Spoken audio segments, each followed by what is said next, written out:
Hello students, welcome back to Shefali chemistry classes और chemistry by Shefali. Now मैंने आपको बोला था कि मैं आपको हाइड्रोकार्बन्स के एक्सरसाइज के क्वेश्चंस कराऊंगी अपने फर्स्ट वीडियो में, ठीक है। तो आज हम लोग उसके रिमेनिंग क्वेश्चंस करेंगे। ओके नाउ सबसे पहले एक छोटा सा रिवीजन टाइप रहता है। जैसे हमारा 13.5 क्वेश्चन था, an alkene on ozonolysis gives two compounds, 1 mole of ethanol and 1 mole of pentane 2-one. Now identify the structure of alkene. तो मैंने आपको क्या बताया था लास्ट क्लास में कि आपको जो भी प्रोडक्ट दिए होंगे ओजोनोलिसिस के बाद, जो भी आपको प्रोडक्ट्स दिए हैं उन प्रोडक्ट्स को आप इस तरह लिखिएगा। जैसे ethanol, what is formula of ethanol? Ethanal, 2 carbon, al बता रहा है एल्डिहाइड है। Now this is ethanol, valency satisfied. Now second है pentane three one, pentane three one, pent 1 2 3 4 5 3 पर ओन, ओके, और वैलेंसी सैटिस्फाइड। तुम सबको पता होगा हम इस तरह से एच देते हैं हर कार्बन को, स्ट्रक्चर से याद नहीं करते, हम इस तरह से एच दे देते हैं उसको कि सारे कार्बन के 4 बॉन्ड सैटिस्फाइड हो जाए, ओके ना। तो ये है इथेनॉल एंड ये है पेंटेन थ्रीओन। अब आपको क्या करना है बच्चों, इथेनॉल और पेंटेन थ्रीओन को इस तरह से लिखना है प्लस की तरफ। आपको इथेनॉल जो है उसका O प्लस की तरफ लिखना है, वैसे दूसरा वाला जो कंपाउंड है उसका O भी प्लस की तरफ लिखना है, ठीक है। एंड देन ये वाला O जो थर्ड नंबर पर उसको यहाँ लिख दो। अब इस कार्बन के साथ एक CH2 CH3 ग्रुप है, वो आप लिख दीजिए ऊपर या नीचे कहीं पर भी लिख दीजिए CH2 CH3, और एक ग्रुप आप लोग ऐसा लिख दो CH2 CH3, है ना। इसके साथ ही दोनों ग्रुप अटैच्ड है, वो गलती मत करना है ना। जो ग्रुप जिस कार्बन से अटैच्ड है उसके साथ ही लिखना है। वापस से हमने लिख दिया।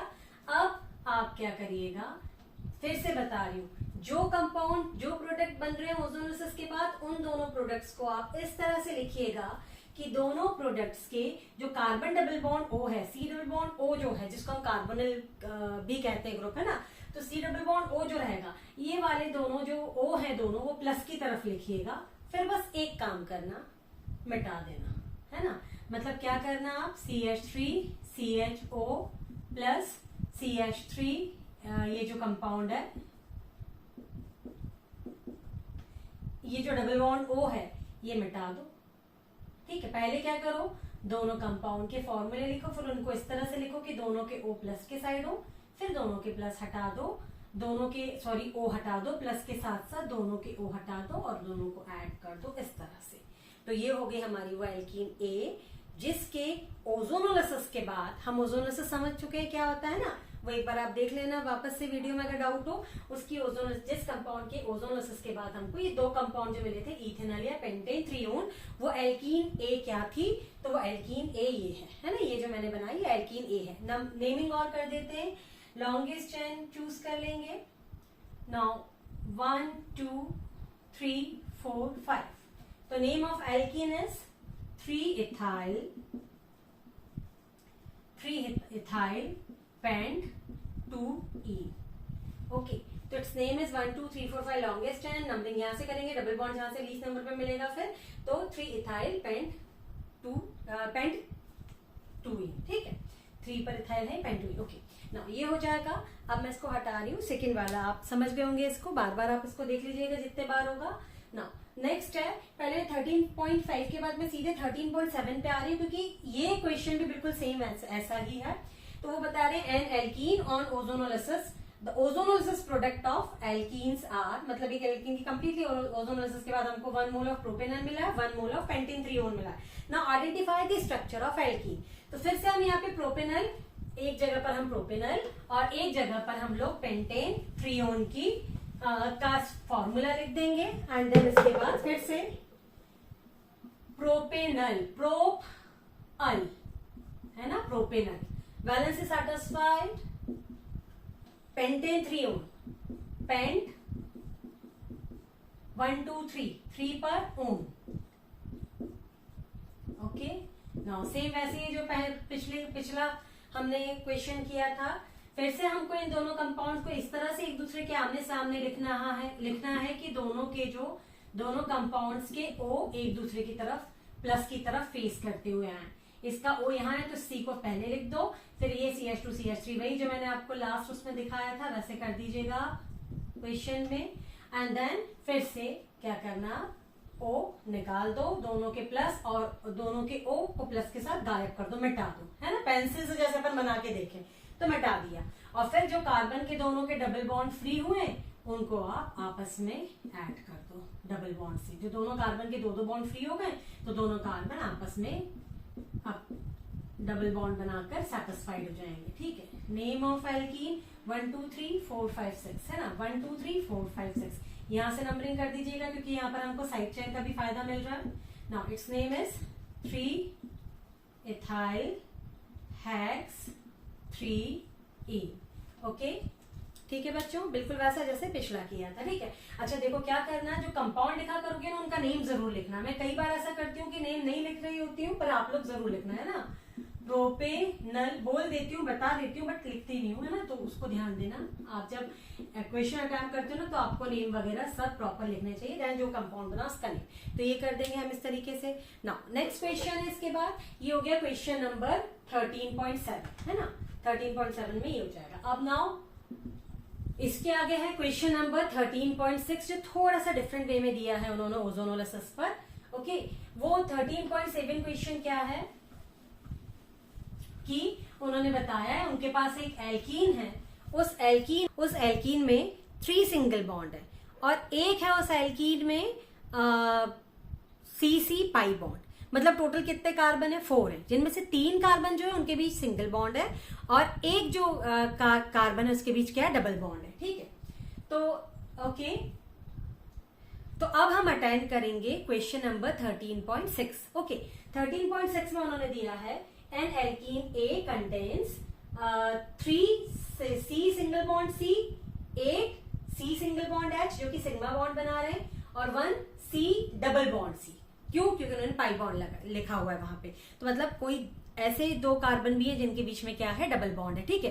तो इसको देखकर हम अपना एल्कीन का स्ट्रक्चर बनाने की कोशिश करेंगे। इन ऑल देख के समझ में आ रहा है कि 3 सिंगल बॉन्ड है कार्बन के बीच और एक डबल बॉन्ड है। इसका मतलब उस कार्बन में टोटल उस एल्कीन में 4 कार्बन है, जिसमें से 3 जो कार्बन है उनके बीच सिंगल बॉन्ड है और एक कार्बन क्या है, डबल बॉन्ड है, ठीक है। अब नाउ बच्चों, वो एक जो कार्बन डबल बॉन्ड है वो यहाँ पर भी हो सकता है और वो एक जो कार्बन डबल बॉन्ड है वो यहाँ पर भी हो सकता है, ठीक है। तो ये चीज तो हमको पकड़ में आ जाएगी कि वो डबल बॉन्ड यहाँ है या यहाँ है। क्यों? क्योंकि उन्होंने एक चीज और बोली है कि जब वो एल्कीन A ओजोनोलिसिस करता है तो 2 मोल्स ऑफ एन एल्डिहाइड मिलता है।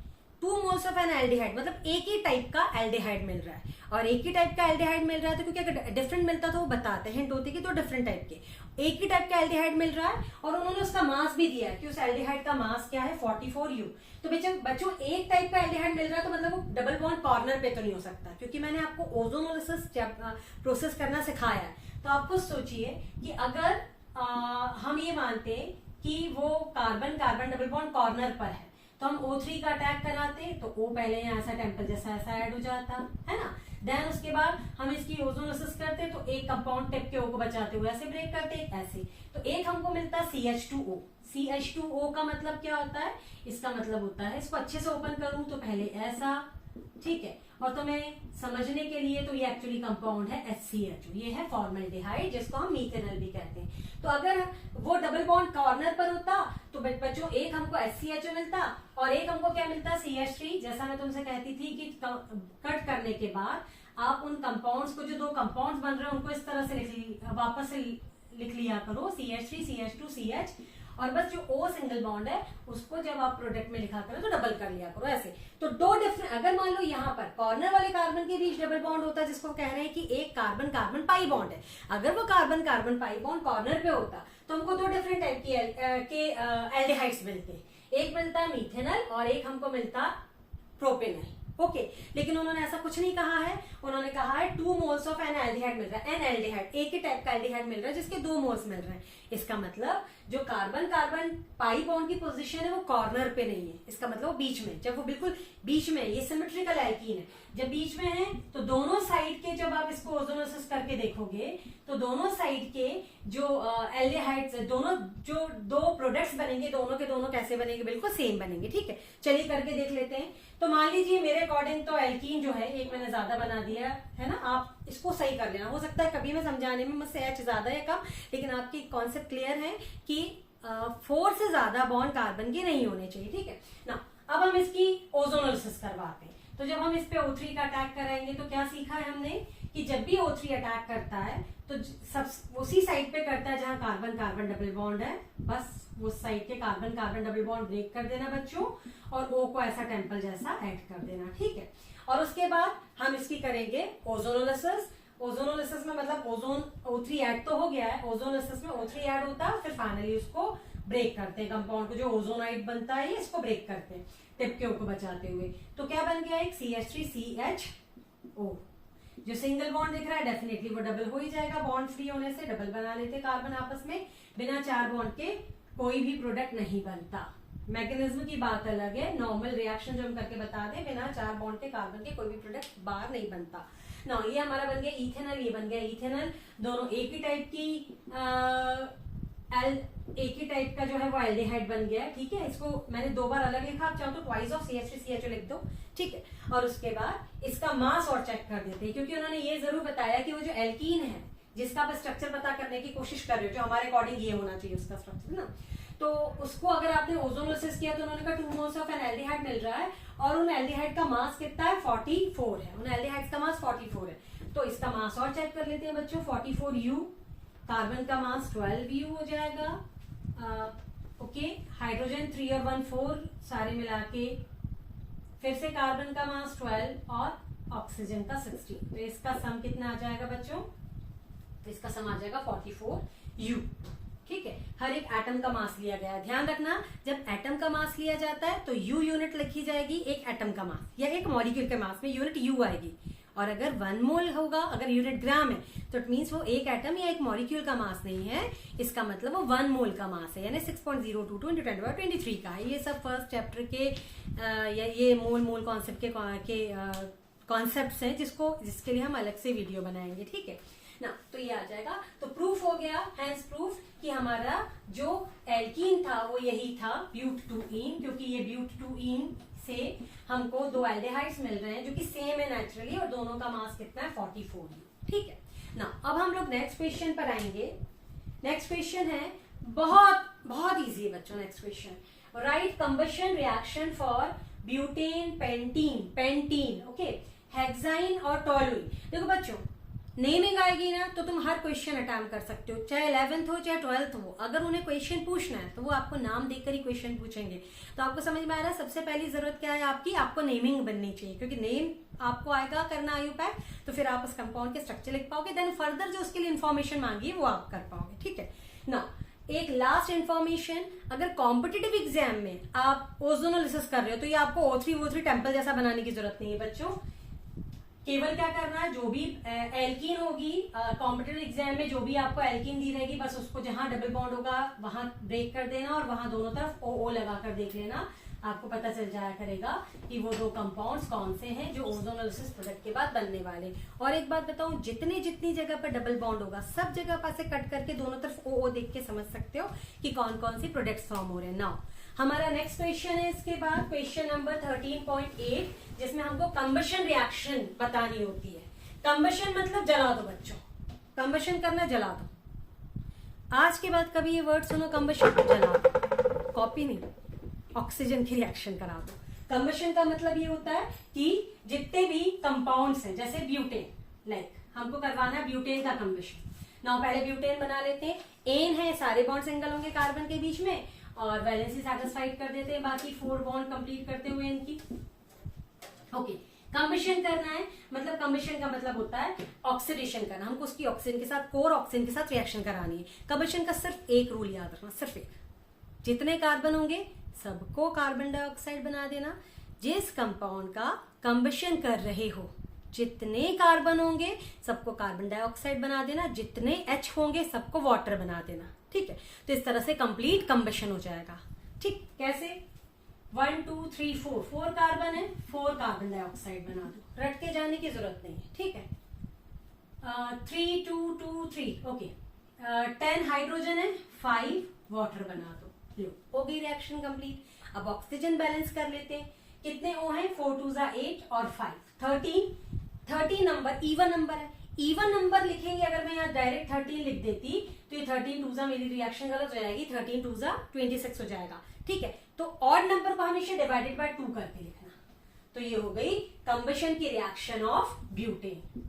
अभी दूसरी चीज, ये कंबशन की रिएक्शन लिख ली हमने ब्यूटेन की। सीधा सा रूल, मेरे को कोई भी कंपाउंड आप कंबशन को दोगे, मैं उसमें जितने भी कार्बन होंगे सबको कार्बन डाइऑक्साइड बना दूंगी। आफ्टर रिएक्शन मेरे क्या प्रोडक्ट बनने, सिंपल है, जितने कार्बन होंगे सबको कार्बन डाइऑक्साइड बना देना, जितना एच सबको वाटर बना देना, ठीक है। उसके बाद ओ बैलेंस कर लेना। यदि आपको मजा नहीं आ रहा कि नहीं मैम ये डिवाइडेड बाय 2 वाला ये जो फ्रैक्शन में नहीं लिखना, कोई बात नहीं, फ्रैक्शन हटाना है, डिनोमिनेटर से 2 हटाना है, multiply whole reaction by 2, denominator से 2 हट जाएगा। अगर आप इस पूरी रिएक्शन को मल्टीप्लाई बाय 2 कर दोगे बच्चों, तो ये रिएक्शन हो जाएगी twice CH3 CH2 CH2 CH3 plus 13 O2 gives 4 2 8 CO2 plus 5 2 10 H2। तो ये हो गई कंबशन की रिएक्शन।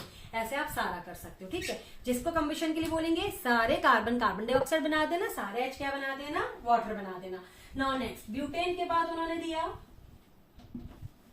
ब्यूटेन के बाद उन्होंने नेक्स्ट कंबशन का बोला हुआ है पेंटीन। पेंटीन नेम में हिंट है, पेंट यानी कितने कार्बन, 5। इन तो भैया कहीं डबल बॉन्ड होगा। अच्छा एक चीज मैं क्या कर रही हूँ, मैं पता बच्चों स्ट्रक्चर बना के तुम्हें बता रही हूँ, जरूरत भी नहीं है, तुम्हें स्ट्रक्चर की भी जरूरत नहीं, तुम सीधे उठा सकते हो। पेंट यानी 5 कार्बन, इन यानी इन वो होते हैं जिनमें जस्ट डबल हाइड्रोजन होते हैं, है ना, तो वो क्या होता है, इन भी होते हैं साइक्लोहेक्सेन भी होते हैं। फिलहाल उन्होंने इन बोले ही हुआ है यहाँ पर।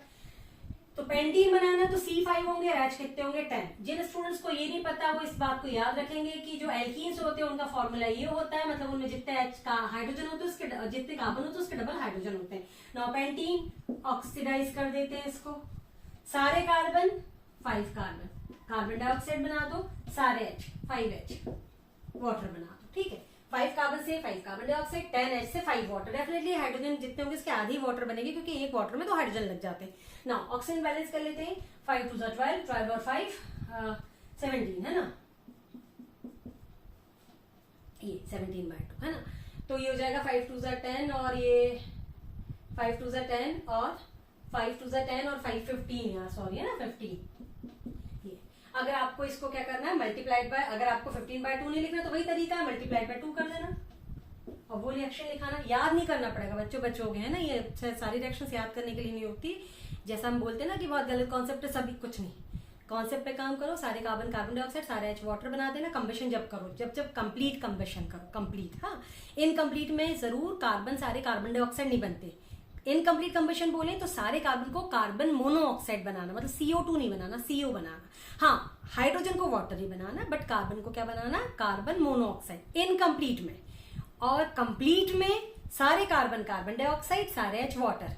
और अगर कुछ नहीं दिया है, ना कंप्लीट लिखा है कंबशन के साथ, ना इनकम्प्लीट लिखा है, जैसा कि इस क्वेश्चन में कंप्लीट इनकम्प्लीट नहीं लिखा, तो आप कंप्लीट ही कंबशन करके आना, ठीक है। तो ये हो जाएगा, ठीक। और अगर मैं जो आपको ऊपर फॉर्मूला बता रही थी, तो फाइनली बच्चों है वही वाली बात की आपको जो है इकट्ठा करके अगर कार्बन और हाइड्रोजन मिल जाए तो आप सीधा सीधा देख लो कि कितने कार्बन है, जला दो, सारे कार्बन कार्बन डाइऑक्साइड बना दो, सारे H वाटर। नाउ थर्ड है हमारा हेक्साइन। हेक्स यानी किसको कहते हैं, हेक्साइन। तो हेक्साइन, ये जो मैंने आपको फॉर्मूला लिखा है ये हेक्सीन का लिखा है। हेक्साइन क्या होंगे, हेक्साइन यानी आइन, और जो आइन्स होते हैं उनके फॉर्मूले क्या होते हैं बच्चों, CnH2n प्लस CnH2n -2, ठीक है। तो हेक्स यानी 6 कार्बन, हाइड्रोजन कितने होने चाहिए, डबल यानी 12 -2 यानी 10। तो ये हो गया हेक्साइन। इसका भी ऑक्सीडेशन कर दो, सारे कार्बन को कार्बन डाइऑक्साइड बना दो, सारे H को क्या बना दो, 5 है यानी ये, ठीक है। तो 5 2 10 और 5 15 मैं हाँ सही काउंट कर रही हूँ। मुझे कभी लगता है कि ऐसा ना हो जल्दी में मैं कोई एक कम या ज्यादा कर लूँ, देख लेना कॉन्सेप्ट वही है, सारे कार्बन कार्बन डाइऑक्साइड बन जाएंगे, सारे H वाटर बन जाएंगे। नाउ 6 2 12 और 5 6 2 12 और 5 हो जाएगा 17। नाउ 17/2 मल्टीप्लाइड बाय 2, अगर डिवाइडेड बाय 2 में ये हटाना है तो फिर मल्टीप्लाई बाय 2 करने के बाद अपना आंसर लिख देना। और वैसे हमारा टोलुइन, देखो तुम लोग तब केवल नहीं कर पाओगे अगर तुम्हें ये नहीं पता कि टोलुइन क्या है, घर से याद करके जाना टोलुइन क्या होता है। देखो टोलुइन में कोई हिंट नहीं मिलेगी नेमिंग की, है ना, ये डायरेक्ट कुछ ऐसे कंपाउंड्स होते हैं, टोलुइन, एनिलिन, फेनॉल, ये कुछ ऐसे कंपाउंड्स होते हैं जिनको आपको एनिसॉल, ये सब ऐसे कंपाउंड्स हैं जिनका आपको डायरेक्ट फॉर्मूला याद ही होना चाहिए, ठीक है। नाउ नेक्स्ट है टोलुइन। टोलुइन हम इसको कहते हैं बच्चों, बेंजीन रिंग पर CH3 is known as toluene, ठीक है। ये हेक्साइन ये पेंटीन, बेंजीन रिंग पर CH3 टॉल्यूइन। ठीक है, अगर इसका तुम लोगों को स्ट्रक्चर की जगह फॉर्मूला लिख के बताऊं तो बेंजीन रिंग के लिए C6H5 लिख दूंगी मैं, एक H हटा के उसकी जगह पर क्या आया होगा वहां पे बेंजीन। बहुत कॉन्सेप्ट है, बहुत ज्यादा कॉन्सेप्ट है बच्चों, है ना, केमिस्ट्री में बहुत सारी चीजें हैं। अभी तो सिर्फ शुरुआत हुई है। ठीक है, हर चीज धीरे धीरे बनेगी आपको। देन इसके बाद आप O2 का अटैक करा दीजिएगा। कितने कार्बन है? 6 और 1 7। इस फॉर्मूले में प्रॉब्लम है तो इधर देख लो, 6 और 1 7, तो 7 के 7 कार्बन डाइऑक्साइड बन जाएंगे। ऑक्सीडेशन करा दीजिएगा, 7 कार्बन डाइऑक्साइड बन जाएंगे और हाइड्रोजन हो गए 8 यानी 4 वाटर बन जाएंगे। 7 2 14 और 4 18। अच्छा भैया, इवन नंबर आया, इसमें कोई मल्टीप्लाई बाय 2 नहीं करना पड़ेगा, इवन नंबर आया 18 है तो केवल इसके सामने 9 लगाओ तो देंगे हम, तो 9 2 18 हो जाएगा और ये हो जाएगा कंबशन ऑफ कंपाउंड। ठीक है, नाउ नेक्स्ट क्वेश्चन है हमारा। ओके, ये सब हो जाएगा, बहुत इजी है, इसी कॉन्सेप्ट पे काम करना है। एक अपनी मर्जी से मैं तुम्हें बताना चाहूंगी, एक अपनी मर्जी का, वो ये है कि अगर मान लो आपको कंबशन आए, आपको अगर कंबशन करने को आ जाए ग्लूकोज का, सपोज आपको ग्लूकोज का कंबशन करना है, ठीक है, मतलब ग्लूकोज जलाना, क्या रूल? वही रूल, सारे कार्बन डाइऑक्साइड बन जाएंगे और सारे H वाटर बन जाएंगे। करते हैं हम, 6 कार्बन है, 6 कार्बन से 6 कार्बन डाइऑक्साइड ले लीजिएगा और 12 हाइड्रोजन से 6 वाटर बन जाएंगे। चलिए, हो गया, सारे कार्बन डाइऑक्साइड, सारे H वाटर, जला दिया पूरा। नाउ अब काउंट करते हैं, 6 2 12 और 6 18, मतलब प्रोडक्ट साइड कितने ऑक्सीजन है? 18। तो हम लोग कहाँ, हर एक में हम क्या करते थे, पहले प्रोडक्ट साइड से सारे कार्बन डाइऑक्साइड बना रहे हैं, सारे H वाटर बना दे रहे हैं, फिर देखते हैं प्रोडक्ट में कितने ऑक्सीजन हो रहे हैं, देन उसके अकॉर्डिंग हम रिएक्टेंट में बैलेंस करते हैं। यहाँ कितने हो रहे हैं? 6 2 12 और 6 18 ऑक्सीजन हो रहा है। 18 में से देखो बच्चों 6 इसमें पहले से ही है। मैंने ये एग्जाम्पल लिया इसलिए क्योंकि कुछ कंपाउंड ऐसे होते हैं जिनका अगर हम कम्बिशन करते हैं तो उनमें ऑक्सीजन पहले से ही होता है। तो एक तो ये डाउट क्लियर हुआ कि क्या जिनमें ऑक्सीजन पहले से, केवल हाइड्रोकार्बन, अभी तक जो भी इन्फॉर्मेशन दे रहे हैं हम हाइड्रोकार्बन में दे रहे हैं, तो केवल हाइड्रोकार्बन का ही कम्बिशन ही होता, उन कंपाउंड का भी हो सकता है जिनमें पहले से ही O है। तो मैंने एक एग्जाम्पल वही उसी का लिया, ग्लूकोज का। ठीक है, सपोज ये ग्लूकोज है, वैसे ग्लूकोज तो कुछ भी हो सकता है, C6H12O6 नाम वाले कई मोनोसैकेराइड्स होते हैं। खैर, तो सपोज इस कंपाउंड का मैंने ऑक्सीडेशन किया, सारे कार्बन डाइऑक्साइड बन गए, सारे H वाटर बन गए। अब नाउ बैलेंस करते हैं, 6 2 12 और 6 18। 18 में से 6 तो पहले ही माइनस कर दो क्योंकि ऑलरेडी हमारे पास उस कंपाउंड में थे। 6 गया, बचा 12। 18 में से 6 हमने माइनस कर दिया, बचा 12। 12 को हमने बैलेंस कर दिया। याद आ रहा है कौन सी रिएक्शन है? ऑक्सीडेशन ऑफ ग्लूकोज, जिससे एनर्जी निकलती है, हमारी बॉडी को एनर्जी मिलती है ना। तो ये, अब हम नेक्स्ट क्वेश्चन पर आते हैं। Next question is draw cis and trans, that is question number 13.9। Draw cis and trans. Cis and trans क्या होता है बच्चों? ये अब ये लोग जो इस क्वेश्चन में बात कर रहे हैं ना, ये बात कर रहे हैं आइसोमेरिज्म की। सिस एंड ट्रांस क्या होती है बेटा? सिस और ट्रांस अगर किसी का स्ट्रक्चर ड्रॉ करने को बोल रहे हैं तो बच्चों ये आइसोमेरिज्म का टाइप है जिसको हम कहते हैं ज्योमेट्रिकल आइसोमेरिज्म। ओके, बहुत सारी चीजें बहुत डिटेल में होती है बच्चों ज्योमेट्रिकल आइसोमेरिज्म। अभी तो मैं केवल आपको क्वेश्चन ये जो दिया हुआ है इसको अटेम्प्ट करने के बेस पे बता रही हूँ। ठीक है, धीरे धीरे और एडवांस में हर टॉपिक पे वीडियो बनाती जाऊंगी, सबके सब वीडियो आते जाएंगे जो आपको हर लेवल पे, एक एक लेवल पर ऊपर ले जाता जाएगा। ठीक है, पहले बेसिक, फिर और ऊपर अच्छा खासा। ठीक है, क्वेश्चन कर पाओ आप। Now, draw cis trans of hex to ene. Now the question is draw cis trans of hex to ene. तो बच्चों cis and trans जो है hex to ene, पहले कंपाउंड क्या होता है तो वो बना लेना, hex 1 2 3 4 5 6 2 पर 1 2 3 4 5 6 है ना, इसको 2 है, 2 पर ene है ना। तो ऐसे करके यहाँ पे अपनी नंबरिंग लिख देना। ये ene बना दिया, आप H दे देते हैं,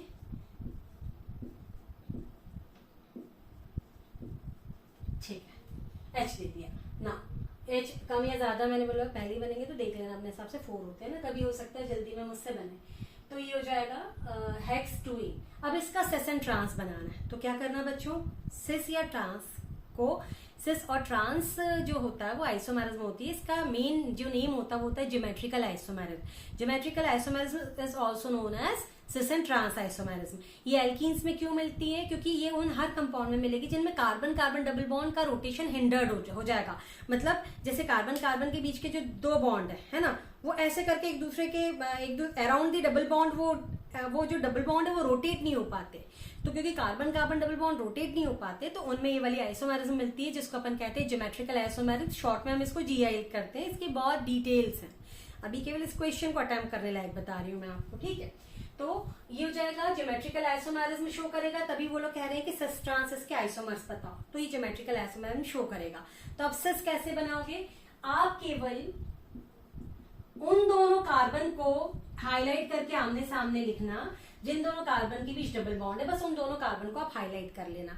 अब जैसा कि आपको दिख रहा है कि इन दोनों कार्बन ने सेकेंड और थर्ड ने अपने दो बॉन्ड तो एक दूसरे के साथ ही बना लिए, अब बचे हुए दो बॉन्ड है दोनों कार्बन के, तो बाकी के दो बॉन्ड दोनों कार्बन ने सेपरेट किस किस के साथ बनाए आप वो देखिएगा। इस कार्बन ने अपने एक बॉन्ड तो यहाँ नजर आ रहा है बच्चों हाइड्रोजन के साथ बनाया हुआ है ना, मैंने सर्कल कर दिया, और एक बॉन्ड इसने बनाया हुआ CH3 के साथ। तो इस कार्बन ने एक बॉन्ड हाइड्रोजन के साथ बनाया और रिमेनिंग एक बॉन्ड CH3 के साथ बनाया। सपोज मैंने H को ऊपर लिख दिया और CH3 को नीचे लिख दिया। ये जो लिखने का स्टाइल होता है ना कंपाउंड के, इसको हम लोग पर्टिकुलर क्या नाम देते हैं, कॉन्फ़िगरेशन कहते हैं। इसके लिए हम क्या वर्ड यूज करते हैं, कॉन्फ़िगरेशन।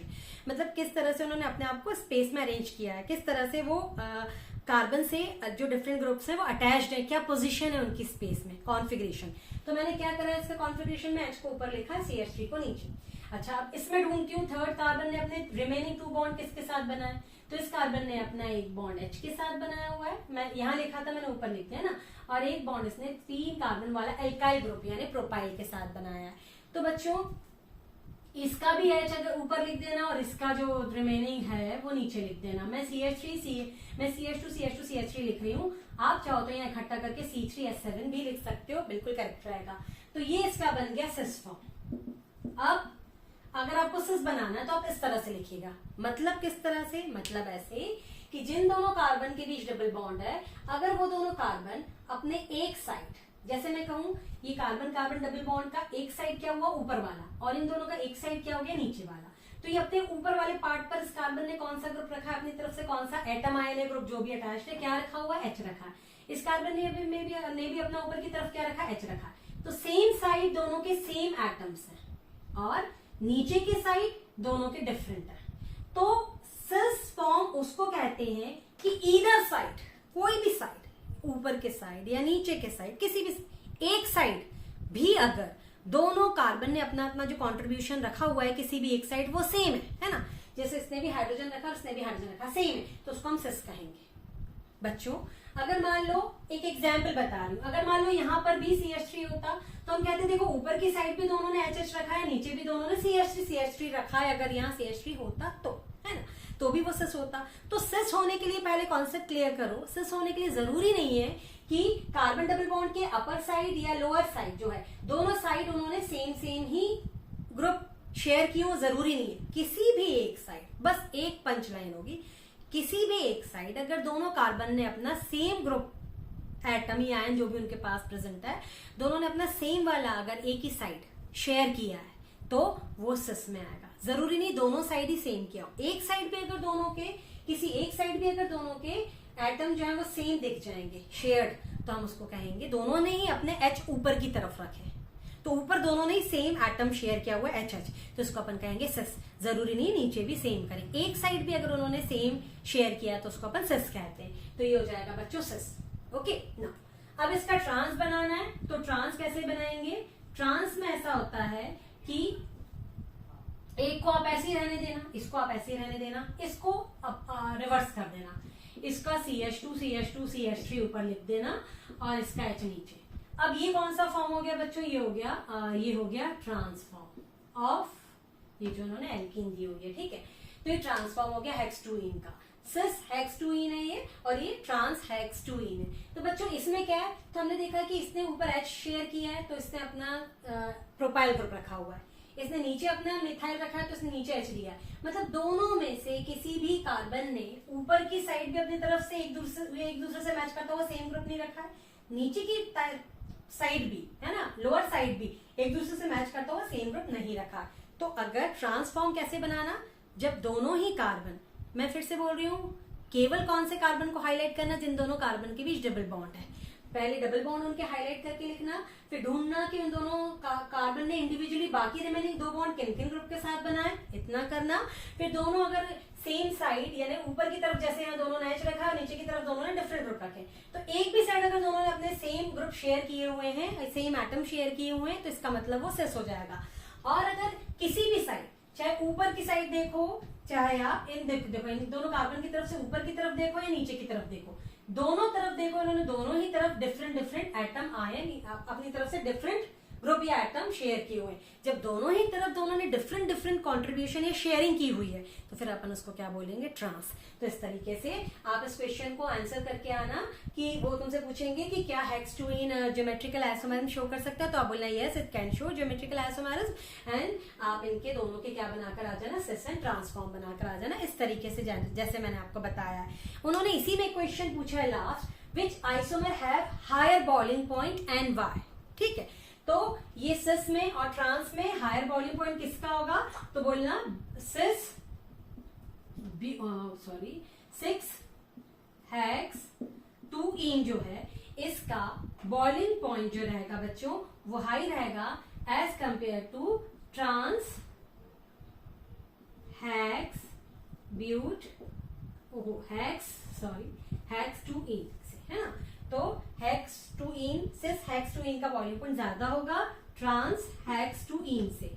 क्यों होगा बच्चों, क्योंकि है ना सिस हेक्स 2 इन जो रहता है वो मोर पोलर होता है। ठीक है, पोलर ज्यादा होता है, पोलर ज्यादा होता है ये, और ये लेस पोलर होता है। और ये पोलैरिटी किस बेस पे बताते हैं बच्चों हम लोग, डायपोल मोमेंट के बेस पे। एक्चुअली क्या होता है सिस का, मैं इसी केस में नहीं बोल रही, इसी एल्कीन में नहीं बोल रही, वो कोई भी एल्कीन जो सिस एंड ट्रांस शो कर सकती है, ज्योमेट्रिकल आइसोमेरिज्म शो कर सकती है, उसमें हमेशा सिस का बॉइलिंग पॉइंट ज्यादा रहेगा ट्रांस से।